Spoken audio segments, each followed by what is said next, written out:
유약의 마법, 도자기의 변신 비밀. 유약을 입히는 건 도자기를 화장시키는 거랑 비슷해요. 민낯에 화장을 하면 얼굴이 더 생기 있어 보이듯 유약을 바르면 도자기가 훨씬 더 멋지고 실용적으로 변하죠. 그냥 흙으로만 구운 도자기는 약간 건조한 느낌인데 유약을 입히면 표면이 반짝반짝해지고 색도 더 예쁘게 나옵니다. 그리고 덤으로 물도 잘 안 스며들게 만들어줘서 컵이나 그릇 같은 일상 용도로 쓸 수 있게 돼요. 사실 유약도 성격이 다양해서 낮은 온도에서 구울 때는 부드럽고 은은한 색을 내고 높은 온도에서는 색이 더 강렬해져요. 쉽게 말해 저온 유약은 파스텔 메이크업이라면 고온 유약은 화려한 스모키 메이크업 같은 느낌.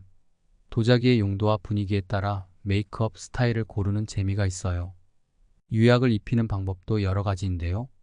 도자기를 통째로 유약에 풍덩 담그기도 하고 붓으로 정성껏 터치하기도 하고 스프레이로 칙칙 뿌리기도 해요. 좀 더 특별한 무늬를 만들고 싶다면 스펀지나 특수 도구로 찍어내는 방법도 있죠. 이 모든 게 도자기 작품에 개성을 불어넣는 비밀 무기예요. 유약 바를 때의 주의점. 도자기를 잘 씻어두고 깨끗하게 해야 해요. 그렇지 않으면 유약이 들쑥날쑥하게 발리고 예쁜 발색도 망쳐버릴 수 있어요.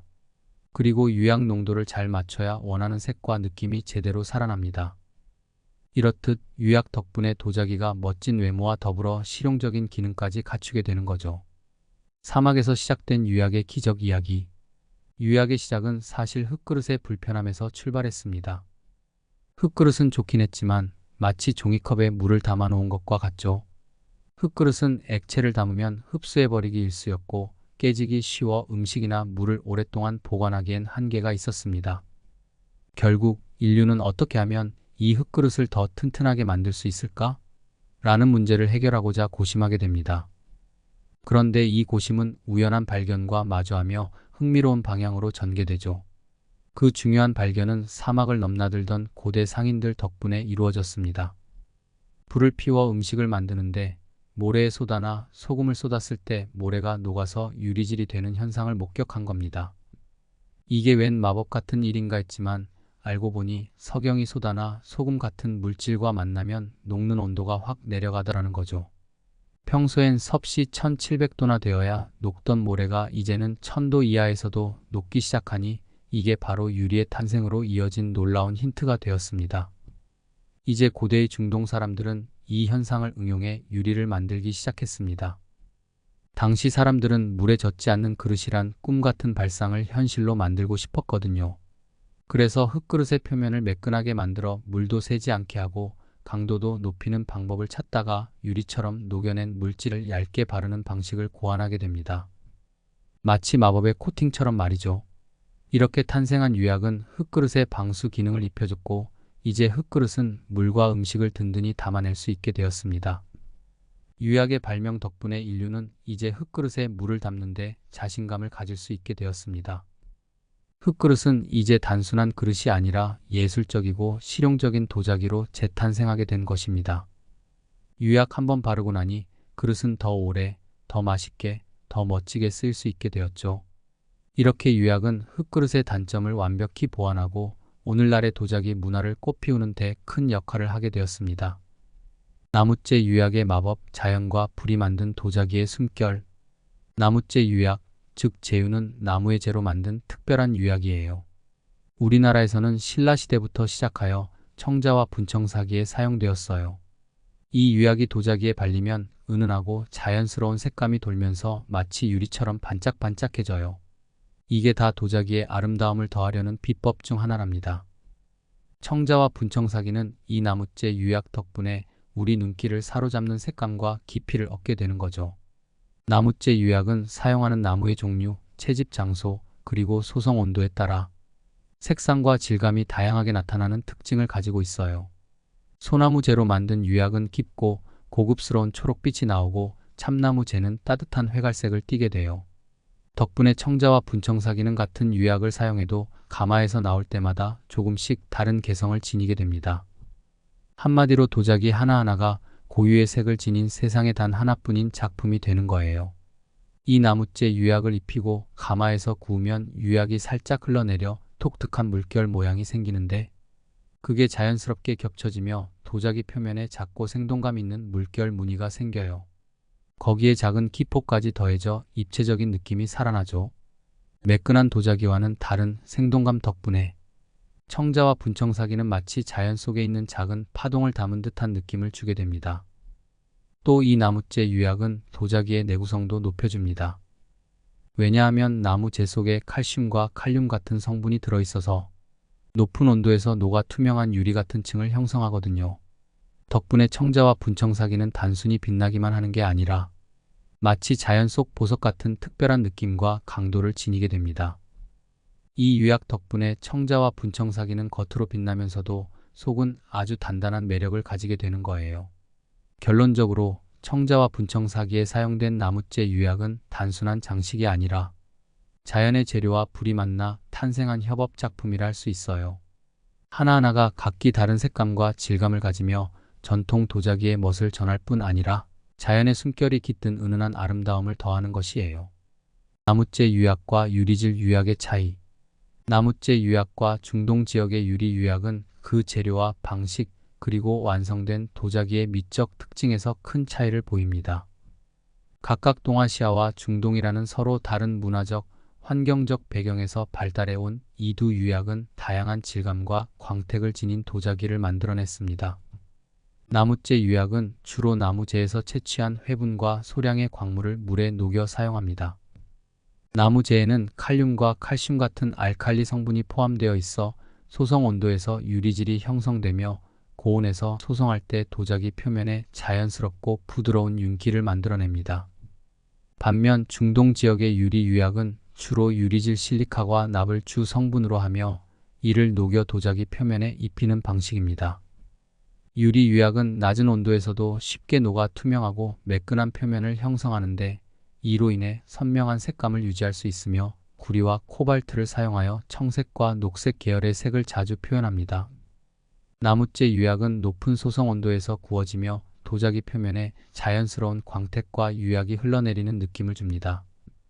유약이 흘러내리는 과정에서 물결무늬나 부드러운 경계가 형성되며 이로 인해 도자기에 생동감 있는 질감이 더해집니다.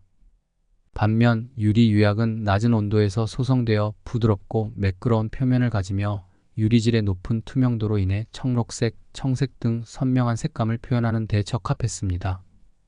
유리 유약은 금속 산화물을 활용해 강렬하고 다채로운 색감을 구현하며 중동 지역의 복잡하고 화려한 디자인에 잘 어울렸습니다.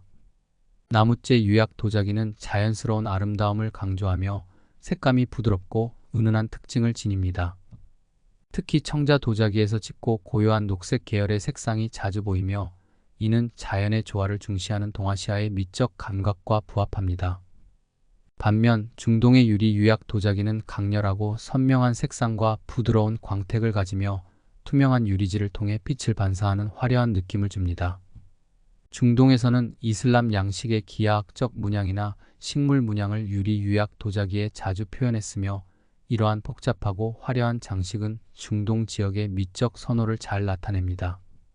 결론적으로 나무재 유약은 자연스러운 색감과 생동감 있는 질감을 중시한 반면 중동의 유리 유약은 선명한 색상과 부드러운 광택을 중시했습니다. 이는 각 문화의 자연과 미적 가치에 대한 이해가 도자기 제작에 반영된 결과라 할 수 있습니다. 분청사기와 청자 유약을 비교해 볼까요? 마치 자연스러움을 뽐내는 소박한 사람과 고급스러운 멋쟁이가 나란히 있는 모습 같아요. 먼저 분청사기는 약간 수수한 멋을 가진 친구예요. 이 친구는 백토 위에 투명 유약을 바르는데 그 덕에 회백색이나 따뜻한 흰색이 나옵니다.